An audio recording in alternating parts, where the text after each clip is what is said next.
ধূমপান স্বাস্থ্যের পক্ষে ক্ষতিকারক। এটি ক্যান্সারের কারণ। Smoking is injurious to health. It causes cancer.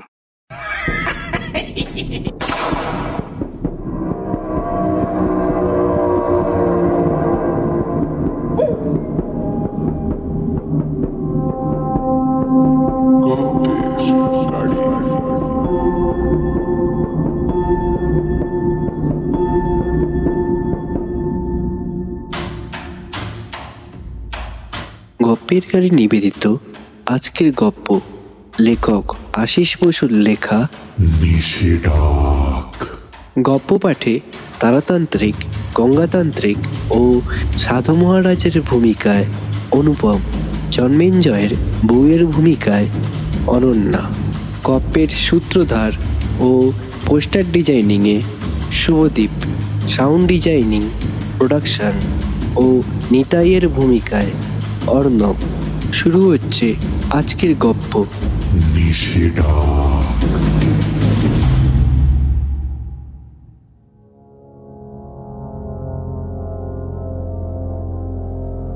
Hatpukur শ্মশানের ঘাটপুরুত গঙ্গা তান্ত্রিককে সবাই এক ডাকে চেনে।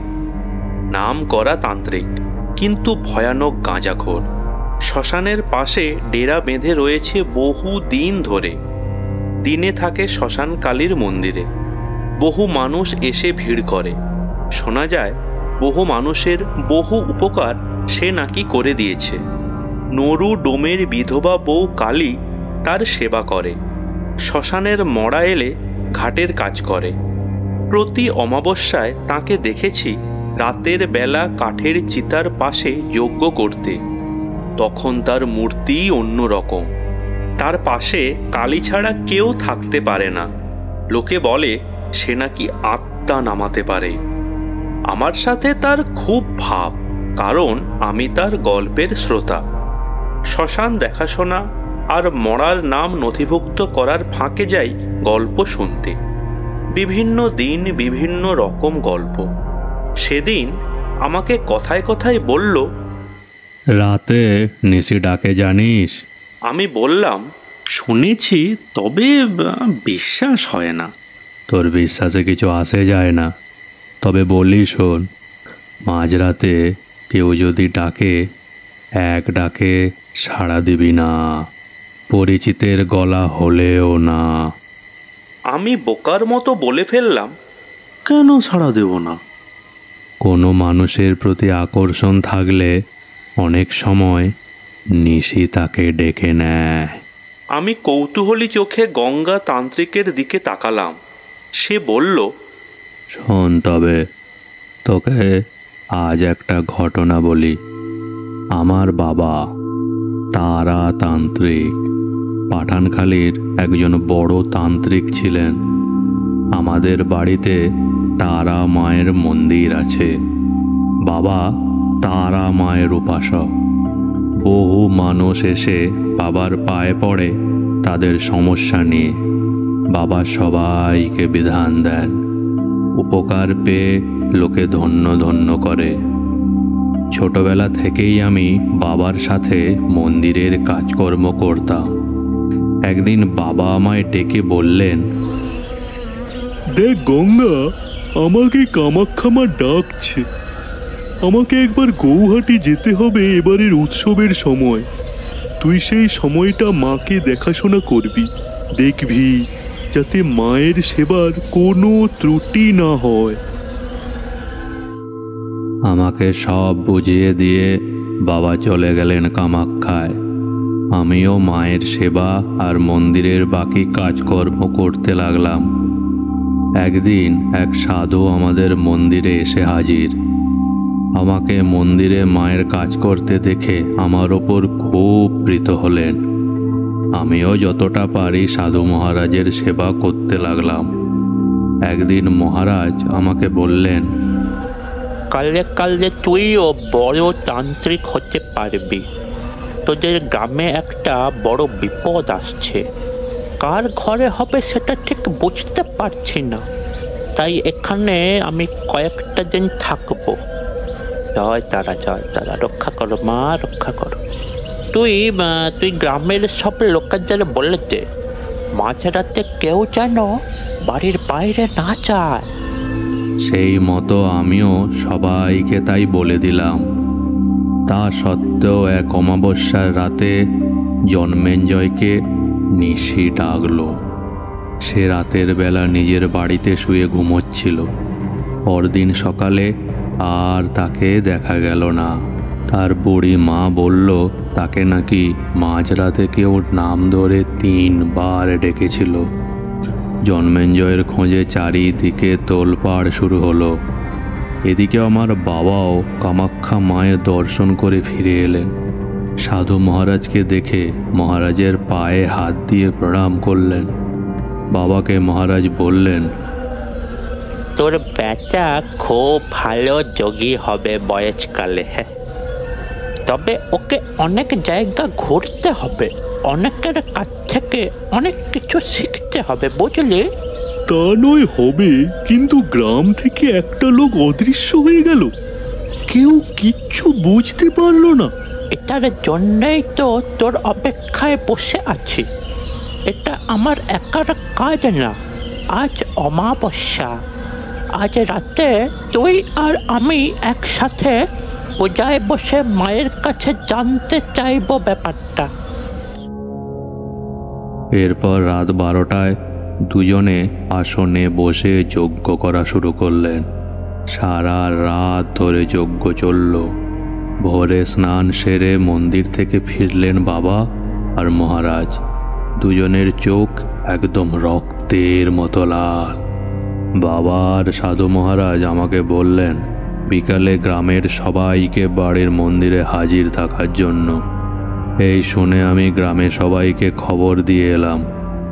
এরপর বিকালে সবাই এসে দাঁড়ালো মন্দিরের সামনে বাবার কথা মতো।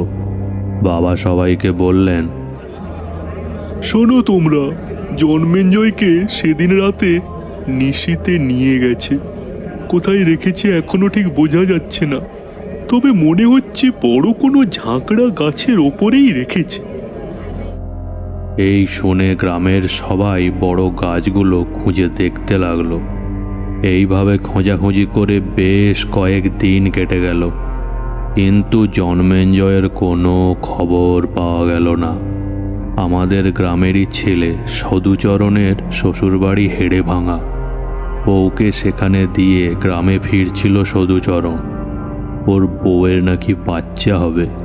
কাঁটাখালির বিলের পাড়ে একটা বড় মাঠ, মাঠের এক কোণে একটা বড় বট গাছ। প্রতি সপ্তাহে সেই মাঠে হাট বসে একদিন। অনেকটা পথ হেঁটে ক্লান্ত হয়ে বটগাছের তলায় এসে বসল সদুচরণ। গ্রামের আরও 2-1 তার মতো ওখানে বসে জিরোচ্ছিল। এরপর সবাই মিলে খোশ গল্পে মুশকুল হয়ে গেল। এমন সময় একজনের মাথায় গাছ থেকে কি যেন একটা পড়ল। সবাই জিজ্ঞেস করলো,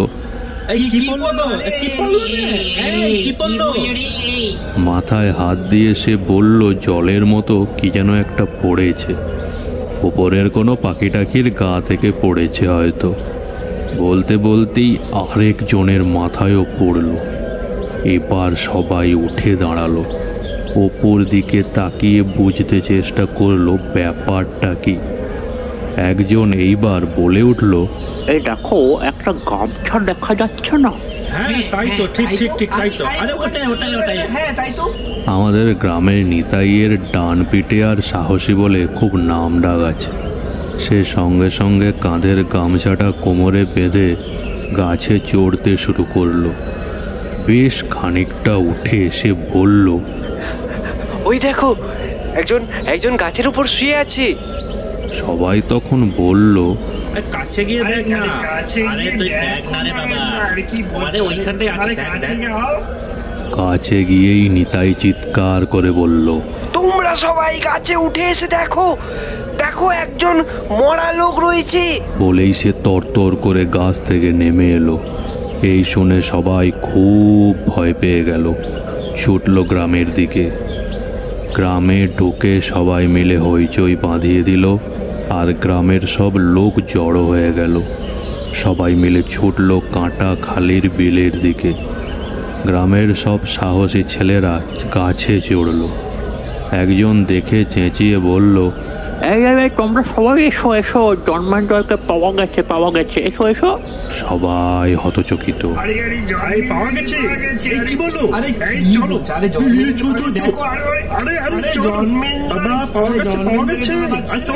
যাই হোক, এরপর অনেক চেষ্টার ফলে জন্মেঞ্জয়কে সাবধানে গাছ থেকে নামানো হলো। তখনও সে অচেতন হয়ে আছে।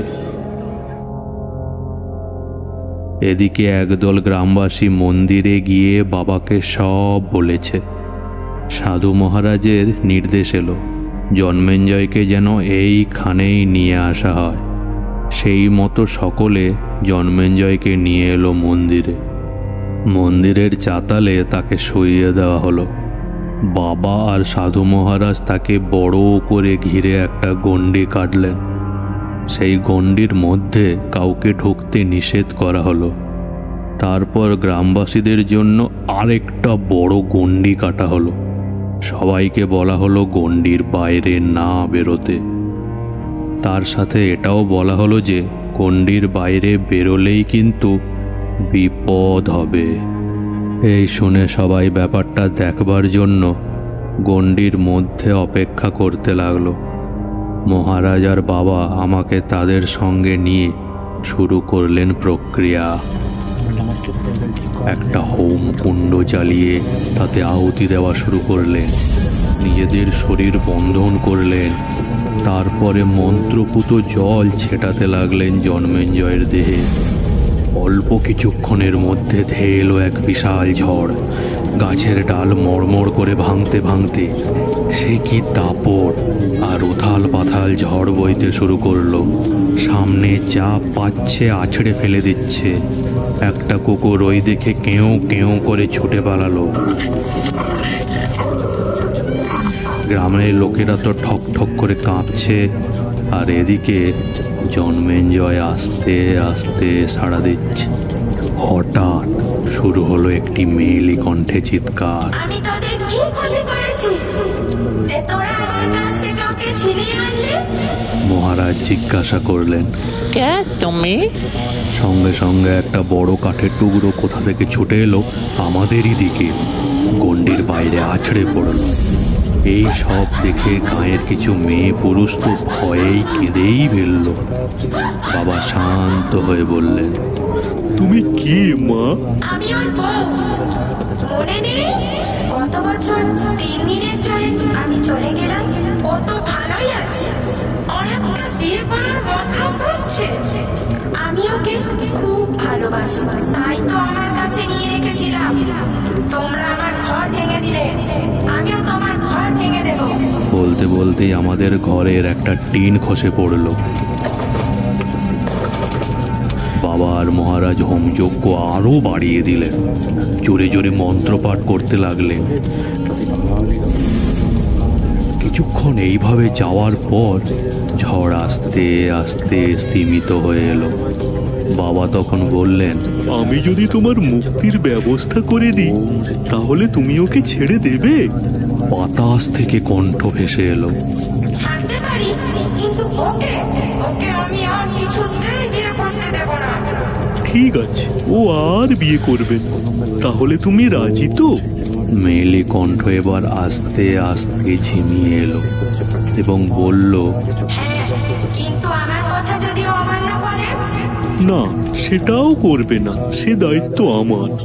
এবারে তুমি মুক্তি নাও আর ওকেও বাঁচতে দাও মা। আমি এখন মুক্তি দেব না, তবে এখনকার মতো ওকে ছেড়ে যাচ্ছি।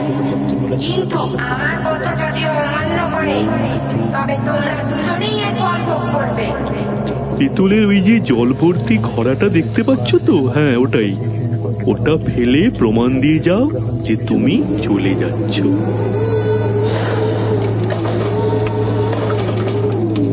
জল ভর্তি ঘোড়া একবার শূন্যে উঠে মাটিতে আছড়ে পড়ল, আর একটা ঝড় বয়ে কোথায় যেন মিলিয়ে গেল।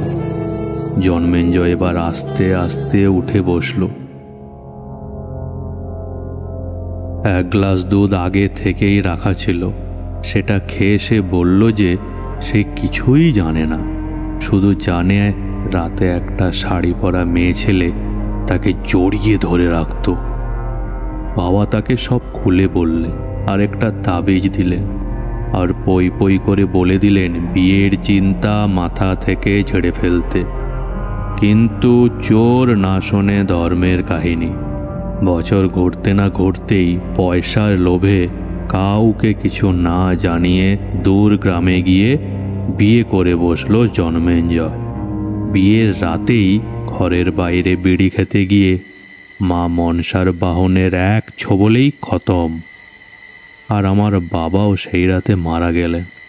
গ্রামের মন্দির থেকে পূজা সেরে বাড়ি আসছিলেন, রাস্তায় পড়েছিল দেহটা, ঘাড়টা কে যেন ভেঙে দিয়ে গেছে। এই বলে গাঁজার কলকেটা হাতে তুলে নিল গঙ্গা তান্ত্রিক।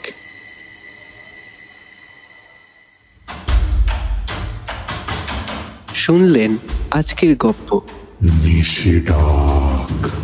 গল্পটি কেমন লাগলো আমাদের কমেন্ট করে জানান।